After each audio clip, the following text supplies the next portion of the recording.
Senhoras e senhores, lhes convido a conhecer meu canal na plataforma Roxa ao Lado, onde tenho feito transmissões ao vivo quase todos os dias. É o primeiro link no comentário fixado. Aguardo vocês lá.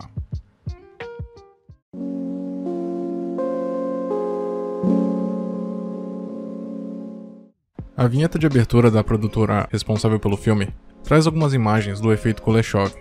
Trata-se de uma das bases da montagem cinematográfica e um dos efeitos mais conhecidos do cinema. Em 1921, o cineasta russo Lev Kuleshov realizou uma série de experimentos que resultaria na constatação desse fenômeno.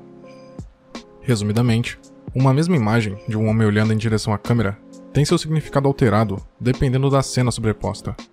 Desse modo, as pessoas viam um homem com fome, caso a foto do ator fosse seguida pela imagem de um prato e bebida, um homem triste, caso fosse seguida pela imagem da mulher no caixão, ou uma pessoa com desejo, caso fosse a imagem de uma mulher deitada. Esse é um dos efeitos mais básicos da arte cinematográfica e que é possibilitada pelo caráter eminentemente humano, tanto do espectador quanto do cineasta.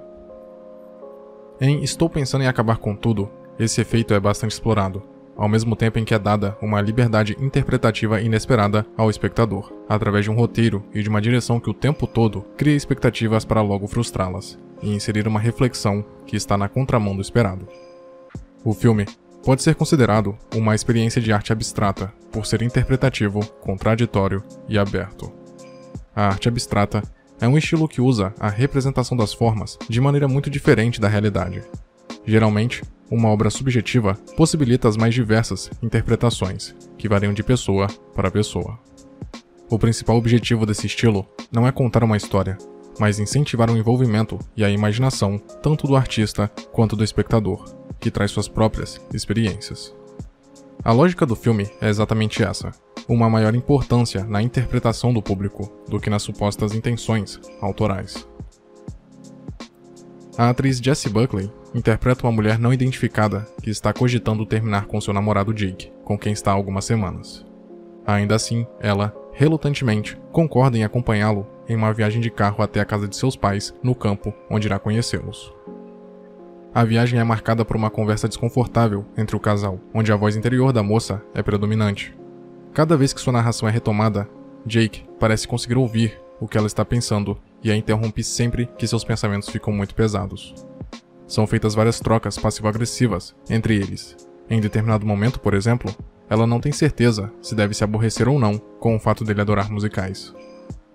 Há também outra presença no filme, um melancólico zelador que trabalha na escola local, embora sua conexão com os personagens principais não seja imediatamente clara.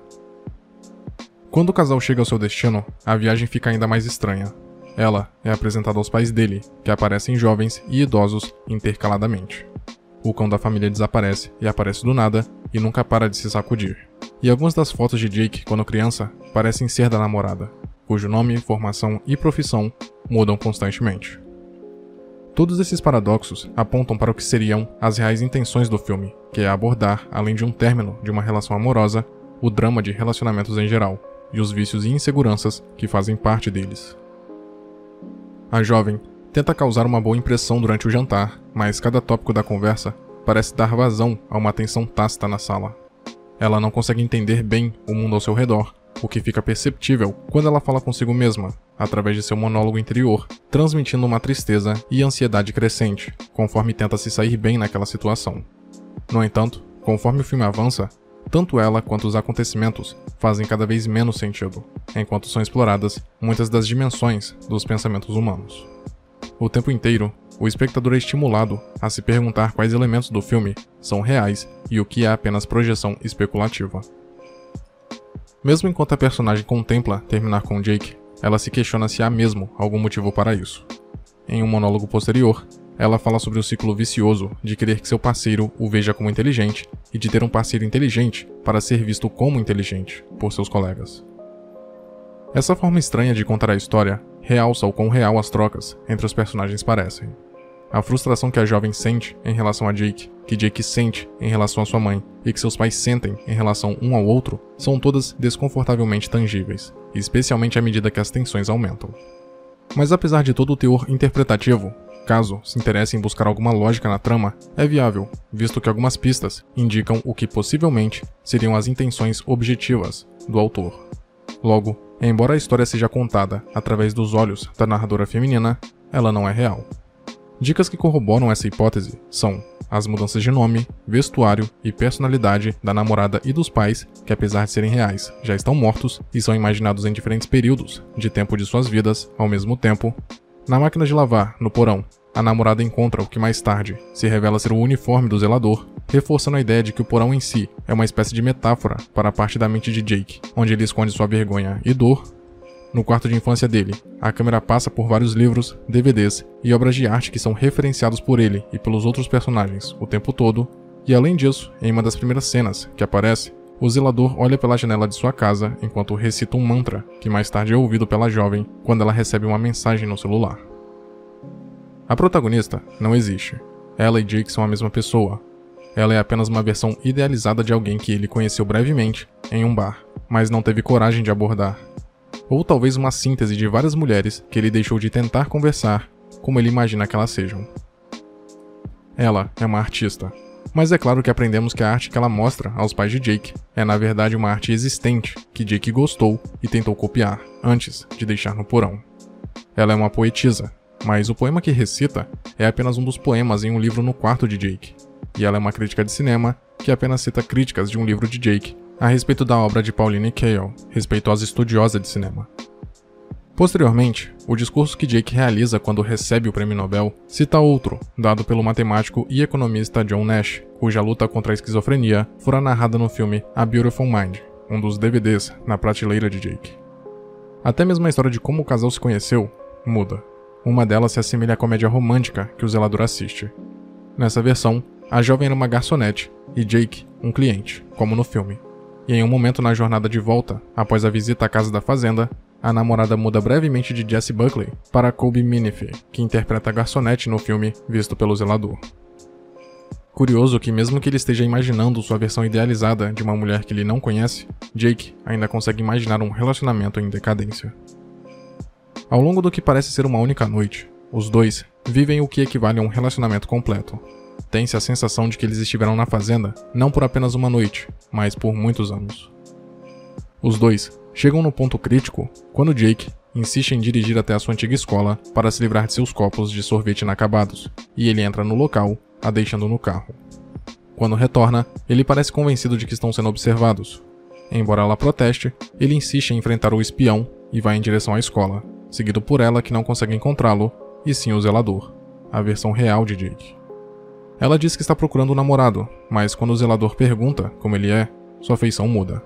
Ela não consegue se lembrar da aparência de Jake e diz que nunca interagiu realmente com ele. Ao contar sobre o primeiro encontro, ela diz que estava no bar com uma amiga e Jake estava lá, a observando de forma incômoda. Ela então diz que gostaria que seu namorado estivesse lá, pois homens assim só são dissuadidos quando as mulheres estão acompanhadas por outros homens. Ela fala que lembrar mais detalhadamente dele seria como lembrar de um mosquito que a picou há 40 anos. Esse momento não é necessariamente mais real do que os anteriores. Todos estão somente na mente do zelador.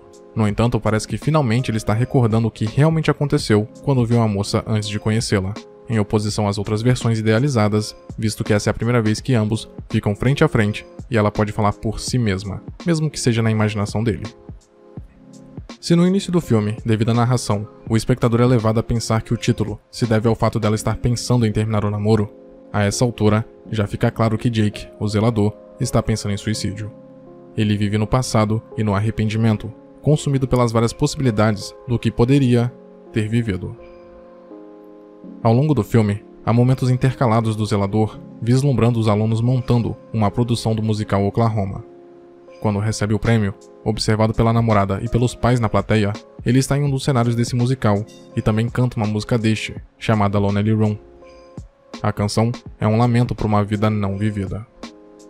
Na peça, ela é cantada pelo personagem Judge, que é o antagonista, solitário e desesperado em se conectar com a protagonista feminina Laurie.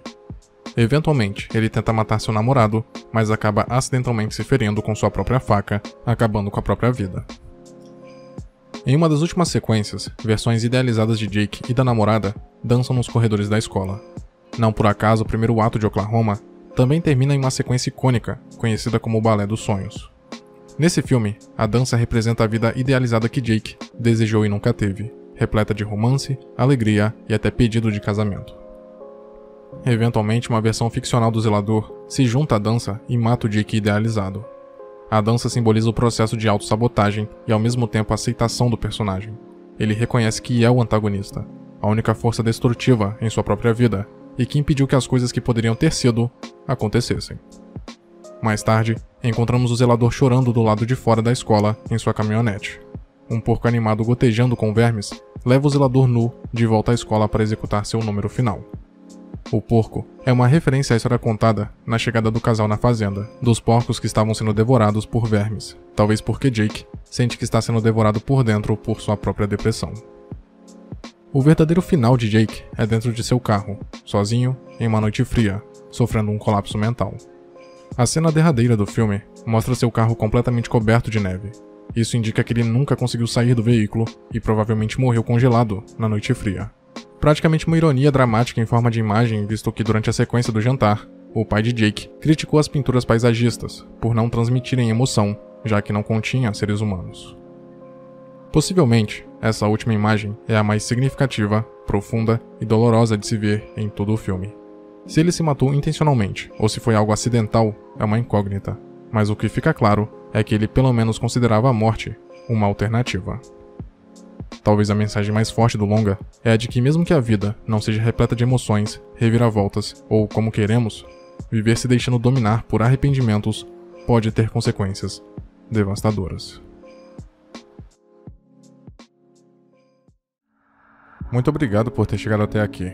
Imagino que de algum modo esse vídeo tenha sido interessante para você, e por isso peço que o curta e o compartilhe para ajudar a divulgar o conteúdo do canal. Se quiser ajudar e puder, claro, torne-se membro e confira os benefícios de cada nível de assinatura. Na tela tem mais vídeos que talvez possam te interessar. Até a próxima.